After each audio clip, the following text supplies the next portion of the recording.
Bahalag mahal ang gasolina, basta kay barato raning burger. Kini yung cravings ba no mo gawas pud ba nga wa na tay kwarta. Hi, ako dai si Uncle Kebs, usa ka OFW diri sa Pilipinas nga nagbase sa Mindanao, Davao City. 23 years na dai ko nga OFW diri sa Pilipinas, guys. Kauban na ako ang misis, pero kani ako ang misis bag-o ra ni siya nag-migrate diri sa Pilipinas. Mag 5 years na pud ni siya diri. Kani nga time, guys, Holy Week ni siya manang mingaw kayo ang kadalanan. Gilaag na lang pud dai namo ang amo ang amigo nga naa diri sa Davao City Jail. Usa pud ni siya ka OFW. Dugay-dugay naman gud ni siya way dalaw, mao nang giatda na lang pud namog pagkaon ba. Unya gibisita na lang pud namo ang amo ang igagaw nga sikat kay nga vlogger. Mao ni siya si Ka-Inspirasyon. Hi Ka-Inspirasyon, gihatdan kog burger sa akong igagaw. Botan kay na akong igagaw Ka-Inspirasyon kay gihatdan mi niyag mais ug buongon. Arang kalami mga Ka-Inspirasyon. Tamis pa jud kaayo ang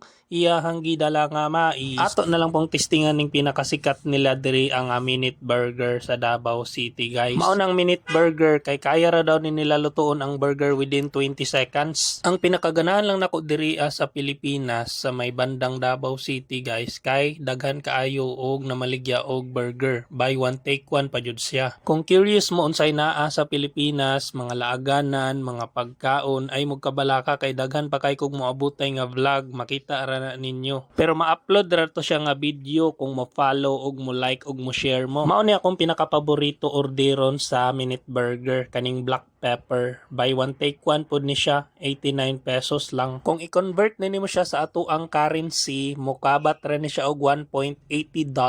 Isa pod sa pinakaganahan ko diri sa Pilipinas, guys, kay naa jud ang mga comfort food nato. Kay burger jud baya ang dili mawala sa ato ang comfort food, no, sa atong country. Ug dili na sad ko maglisod og communicate sa ilaha diri kay howd pod sila mag English. Lami jud pod baya in town ilang burger. Kung i-rate nako siya no 9 out of 10. Syempre di po na mawala ng hot sauce. Kung gusto mo bisita diri sa Pilipinas, di na mo malisodan og adjust kay mga adjustable man ang mga Pilipino. Katong wala pa ko nag-isa ka tuig diri maglisod jud kog adjust kay sa ilahang language. Ang national language man gud diri sa Pilipinas is Tagalog. Nya naman ko diri sa may bandang Mindanao na part, ang common diri ang language is Bisaya. Pero kadugayan masabtan ra man nimo. Mara to, like, comment and share for more videos. Amping.